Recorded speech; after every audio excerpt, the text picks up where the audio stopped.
আসসালামু আলাইকুম, নতুন একটি ভিডিওতে সবাইকে স্বাগত। তো গত ক্লাসে আমরা মোটামুটি দশমিক ভগ্নাংশের গসাগু ও লসাগুর আগ পর্যন্ত দেখেছি। আজকে আমরা দশমিক ভগ্নাংশের গসাগু ও লসাগু নিয়ে আলোচনা করব। তো এই পার্টটাই মূলত এই তৃতীয় চ্যাপ্টারের লাস্ট অংশ। তো তারপরে মূলত আমরা এই পার্টটা শেষ করার পর আমরা অনুশীলনীর কথা বলবো। তো অনুশীলনীতে তোমরা দেখতে পাচ্ছ মোট 60টি ম্যাথ আছে। তো 8টি ম্যাথ আছে। তো এই 8টি ম্যাথের মধ্যে আরও ছোট ছোট ক্ষুদ্র ক্ষুদ্র ম্যাথ আছে, সেগুলো আমরা আলাদা আলোচনা করব। আজকে আমরা মূলত আমাদের যে দশমিকের ভগ্নাংশ গসাগু লসাগু সেটাই আমাদের মেন টপিক। তো দশমিকের ভগ্নাংশের গসাগু লসাগু। তো তোমরা একটা জিনিস খেয়াল করবে, এই চ্যাপ্টারে আমরা শুরুতেই ভগ্নাংশ নিয়ে আমরা ধারণা পেয়েছি যে ভগ্নাংশ কি। ঠিক আছে, তো ভগ্নাংশ তো কি জানি আমরা, লব থাকে আর নিচে থাকে কি, হর। আচ্ছা, এবার এটা দশমিকের প্রাকৃত, অপ্রকৃত এবং প্রকৃত তোমার ভগ্নাংশ দেখলাম যে ওইটা কি। আচ্ছা, এবার আমরা দেখলাম লসাগু কি গসাগু কি। তারপর আমরা সাধারণ ভগ্নাংশের গসাগু বের করা এবং গসাগু বের করতে যে আমরা যে গুণনীয়কগুলো বের করেছি সেটা আমরা শিখেছি। লসাগু বের করার সময় আমরা গুণিতক কী করে বের করতে হয় সেটা আমরা শিখেছি। আচ্ছা, এবার আমাদের কাজ দশমিক যে ভগ্নাংশ, অর্থাৎ ভগ্নাংশের যে আর একটি রূপ, সেটা দশমিক ভগ্নাংশ। তো এখানে গসাগু লসাগু এখানে বের করার জন্য আমরা এখানে নির্ণয় করার জন্য আমরা যে বিষয়গুলো দেখতে পারি সেটা আমাদের আগে দশমিক ভগ্নাংশটা কি সেটা জানতে হবে। তো দশমিক ভগ্নাংশ তো খুবই সহজ। তোমার লব বা ভগ্নাংশের একটি অংশ বলতে পারো। ঠিক আছে, ক্ষুদ্র একটি অংশ বলতে পারো।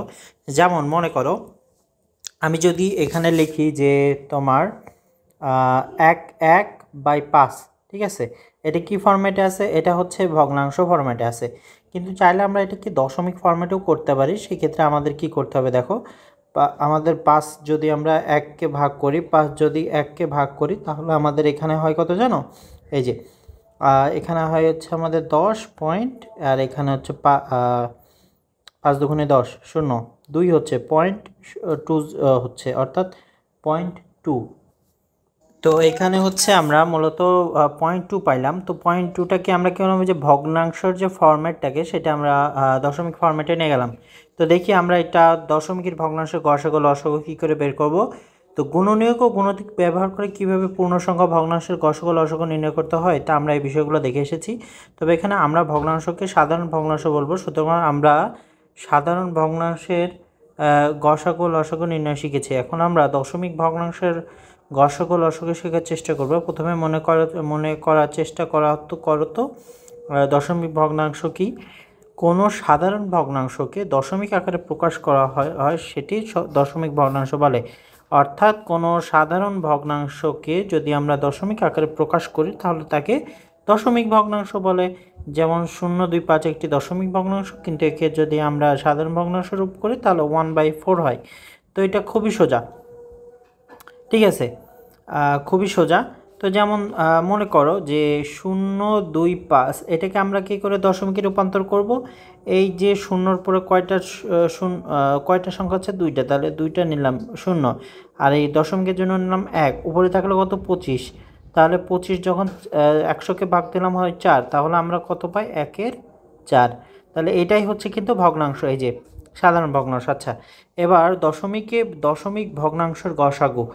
এক্ষেত্রে আমরা দুটি পদ্ধতিকে দশমিক ভগ্নাংশের গসাগু লসাগু শেখার চেষ্টা করব। প্রথমে দুটি ভগ্নাংশ নেব, 1/2 এবং 0.18। আমরা এই দুটি দশমিক ভগ্নাংশ সংখ্যার গসাগু নির্ণয় করার চেষ্টা করব। ঠিক আছে, এখন গসাগু নির্ণয় করতে গেলে আমরা সরাসরি গুণনীয়ক কিংবা গুণিতক নিয়ে কাজ করব না। আমরা আগে চিন্তা করে দেখব কিভাবে দশমিক ভগ্নাংশ দুটিকে সাধারণ ভগ্নাংশে রূপান্তর করা যায়। তো আমাদের যে 1.2 আছে, এই দশমিক ভগ্নাংশকে আমরা সাধারণ ভগ্নাংশে রূপান্তর করলাম 1.2 12 10। এটা করার সুন্দর একটা পদ্ধতি ধরো মনে করো 1.2 আছে, এটাকে যদি আমরা সাধারণ ভগ্নাংশে রূপান্তর করতে যাই তো তোমাকে আগে এই যে দশমিকটা উঠাই দিতে হবে, তাহলে উঠাই দিলে কোথায় 12। এবার একটা খেয়াল করো, এই দশমিকের আগে কয়টা সংখ্যা আছে? একটা, সেটা হচ্ছে 2। তো 2-র জন্য আমরা নিলাম 0 এবং এই দশমিকের জন্য নাম হচ্ছে 1, তাহলে 12/10, ঠিক আছে। আচ্ছা, এবার পরেরটা দেখো, তাহলে আমরা 12/10 পাইলাম। আচ্ছা, এখন দেখো 0.18 ক্ষেত্রে আমরা কি একই করবো? অবশ্যই। সেক্ষেত্রে সেম 0.18 যদি আমরা ভগ্নাংশ রূপান্তর করতে চাই তাহলে দশমিক উঠাই দিতে হবে, তাহলে উঠাই দিলাম হলো 18। আর এই দশমিকের আগে হচ্ছে দুইটা সংখ্যা আছে, যার কারণে আমরা দুইটা শূন্য দিলাম, আর দশমিকের জন্য লিখলাম 1, তাহলে 100। এই যে দেখছো, তাহলে আমাদের এই যে 1.2 এবং 0.18 যে তোমার সাধারণ ভগ্নাংশ রূপান্তর, সেটা কিন্তু আমরা করে দেখলাম, ঠিক আছে। এবার দেখো, তাহলে তোমরা ইতিমধ্যে সাধারণ ভগ্নাংশকে গসাগু নির্ণয় করেছো। আচ্ছা, গসাগু নির্ণয় করতে আমাদের কি করতে হবে দেখো, কিন্তু এবার 10 দিয়ে গুণ না করে 100 দিয়ে গুণ করবে, এক্ষেত্রে পূর্বের ন্যায় পাওয়া যায়। আচ্ছা, গসাগু নির্ণয় ঠিক একইভাবে 12-18 ভগ্নাংশ দুটির গসাগু নির্ণয় করো। এক্ষেত্রে খুব সহজে সমর বিশিষ্ট রূপান্তর করে গসাগু নির্ণয় করতে পারে এবং প্রদত্ত ভগ্নাংশ দুটি দশমিক ভগ্নাংশ থাকে, এদের গসাগু দশমিকে প্রকাশ করতে হবে। আচ্ছা আচ্ছা, এবার খেয়াল করো, আমরা 12-10 গুণ 10 করলাম, কত হয়? 10-10 কেটে গেল, থাকে 12। আচ্ছা, এটা সাধারণ একটা নিয়ম, হ্যাঁ। আচ্ছা, এই নিয়মটা আমরা দেখব। পরেরটা দেখো যে 10 দিয়ে গুণ না করে 100 দিয়ে গুণ করবে এক্ষেত্রে। আচ্ছা, এখানে একটা জিনিস খেয়াল করো, আমরা যখন 1.2কে এটাকে ভগ্নাংশে রূপান্তর করেছি, আবার 0.18কে আমরা যখন এরকম ভগ্নাংশ রূপান্তর করেছি, যেখানে 18/100 আছে, তো এই দুটি যখন আমরা রূপান্তর করতে পেরেছি, তখন আমরা কিন্তু এই ভগ্নাংশের যে ভগ্নাংশের নিয়মে যে গসাগু করতে হয়, সেটা কিন্তু আমরা সহজে করতে পারবো। এখন কিভাবে করতে পারবো? সেটা হচ্ছে আমাদেরকে সমহর বিশিষ্টতে রূপান্তর করতে হবে। কি বললাম? সমহর বিশিষ্টতে রূপান্তর করতে হবে। এই যে আমাদের কত এখানে আছে দেখো, এখানে আছে 12-10, আর এই পাশে আছে কত? 18-100। তো এই দুটোকে আমাদের হচ্ছে এই সমহর বিশিষ্টতে রূপান্তর করতে হবে। করার পর আমাদের এই যে 12 আর 18, এই দুটোর কি করব? আমরা এই দুটোর হচ্ছে গসাগু বের করবো, ঠিক আছে। গসাগু বের করলে আমরা কিন্তু পেয়ে যাচ্ছি। দেখো, যদি আমরা এটা করি তাহলে এখানে 10কে 100-তে রূপান্তর করতে হলে আমরা 100 করলাম, আর 100কে 10 দিয়ে গুণ করলে 100 হয়ে যাবে, আর এখানে করলে হয়ে যাবে 120, ঠিক আছে। তাহলে 120 আর 18, 120 আর হচ্ছে 18, এই দুটোর হচ্ছে তোমার কি তোমার সব থেকে ছোট গরিষ্ঠ, ঠিক আছে। গরিষ্ঠ সব থেকে ছোট কোনটা বলো? আচ্ছা, সব থেকে ছোট কোনটা হবে বলতে পারবা? আচ্ছা, ছোট হচ্ছে, দেখো এটা হয় 2 হয়, ঠিক আছে, 2 হয়, তাহলে 2 হচ্ছে সব থেকে ছোট। আচ্ছা, এবার 2 দিয়ে যদি তুমি 120কে করতে চাও তাহলে 60 হবে। 2কে দিয়ে যদি তুমি হচ্ছে 18কে করতে চাও তাহলে 2 যদি হয় তাহলে আমরা 2 100 দিতে পারি। এটা হচ্ছে আমাদের যে ভগ্নাংশের মাধ্যমে গসাগু বের করা, সেই নিয়মে করলাম। এবার কাটাকাটি করলে কত হয়? 1/50। তো 1/50 কি হচ্ছে? এই যে এই দুটো ভগ্নাংশের হচ্ছে। এবার 1/50 মানে কি? 1/50 মানে পয়েন্ট কত বলো? 1/50 মানে হচ্ছে 0.1। কত? 0.1। যেমন মনে করো, তো 1/50 থেকে 0.1 হলে এটা আমরা বের করলাম কি করে? খুবই সোজা। এটা বের করার আবার সিস্টেম হচ্ছে 50/1। দেখো, এখানে হচ্ছে 0 নিলাম, হচ্ছে কি? হচ্ছে না। তাহলে আমরা এখানে কি করলাম? এখানে হচ্ছে দশমিক নিলাম, হচ্ছে না। তাহলে আরেকটা 0 নিলাম, এখানে আমরা আরেকটা 0 নিব, তাহলে এটা 100। তার মানে উত্তর হবে কি? দুঃখিত, এটা হচ্ছে 0, ওটা দশমিক 1 হবে না, উত্তর হবে 0.02। এটা হচ্ছে উত্তর হবে আমাদের, ঠিক আছে। অর্থাৎ আমাদের এই যে এই দুটো সংখ্যা, আমাদের এই যে 12 আর 10 আর এখানে কত 18 100 এই দুটোর হচ্ছে কত গসাগু কত গসাগু হচ্ছে তোমার 0.02 ঠিক আছে।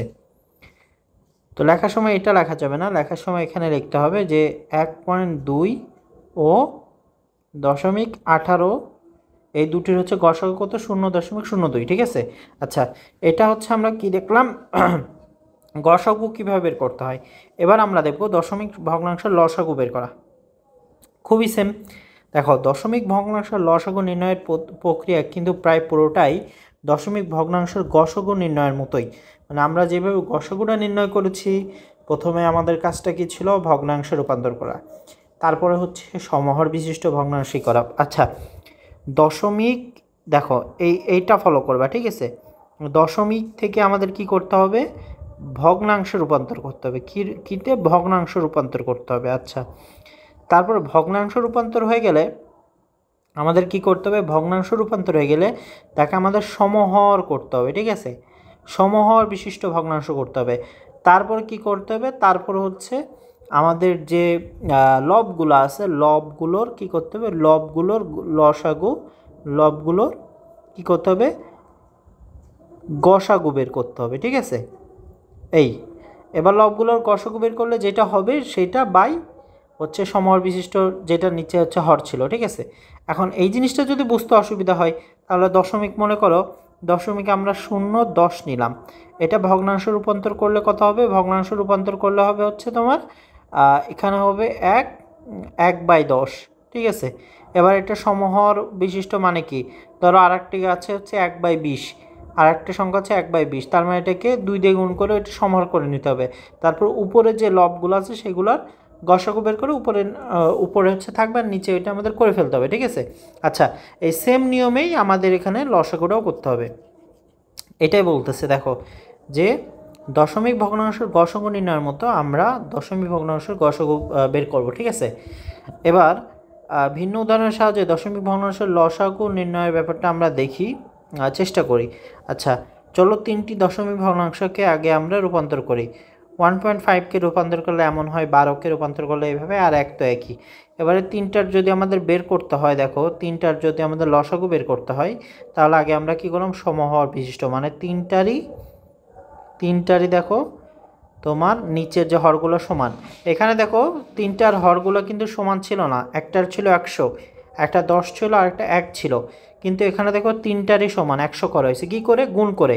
যে 100 করার জন্য 10কে কত দিয়ে গুণ করতে হবে 100 করার জন্য 10কে 10 দিয়ে গুণ করতে হবে, 10 দিয়ে গুণ করা হয়েছে নিচে উপরেও, তাহলে উপরে 15 10 দিয়ে গুণ করলে 150, নিচে 10 দিয়ে গুণ করলে 100 হয়।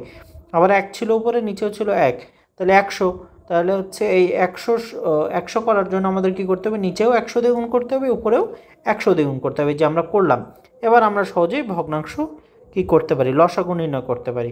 তো লসাগু নির্ণয় করার এখানে সিস্টেমটা আমরা যদি এটা লসাগু নির্ণয় করি ঠিক আছে, তাহলে দেখো আমাদের হচ্ছে 150 12 ঠিক আছে আর 100 এর লসাগু যদি আমরা করি তাহলে কত হতে পারে। এই 3টার লসাগু যদি আমরা করি দেখো হচ্ছে এখানে 2 দিয়ে যদি করি না 2 দিয়ে না, আচ্ছা 2 দিয়ে যদি করি তাহলে হয় 75, এখানে হয় 6, এখানে হয় কত 50। আচ্ছা মানে 5 দিয়ে করলে কত হয় 5 পজিশন 50 আর এটা হচ্ছে 10 6 এটা হচ্ছে 10, 2 দিয়ে করলে হচ্ছে 25 3 5, আবার 5 দিয়ে করলে কি হয় দেখো এখানে হচ্ছে 1 এখানে হচ্ছে 5 আর এখানে 3, তাহলে কত 5 দুগুণী 10 10 দুগুণী 20 20 5 বিশং হচ্ছে 100,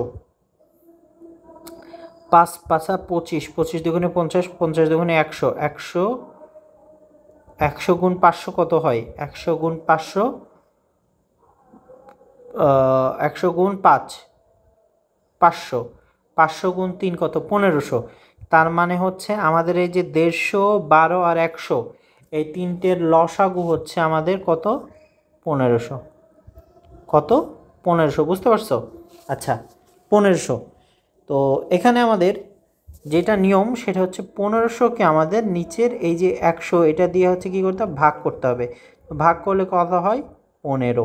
তো এইটাই হচ্ছে আমাদের কি, এই 15টাই হচ্ছে আমাদের তোমার লসাগু। ঠিক আছে, আই হোপ এই পর্যন্ত বুঝতে পারছো। নেক্সট ক্লাসে আমরা অনুশীলনী ম্যাথগুলো নিয়ে আলোচনা করবো ইনশাল্লাহ। আনটিল দেন সবাই ভালো থেকো। আসসালামু আলাইকুম রহমতুল্লাহ।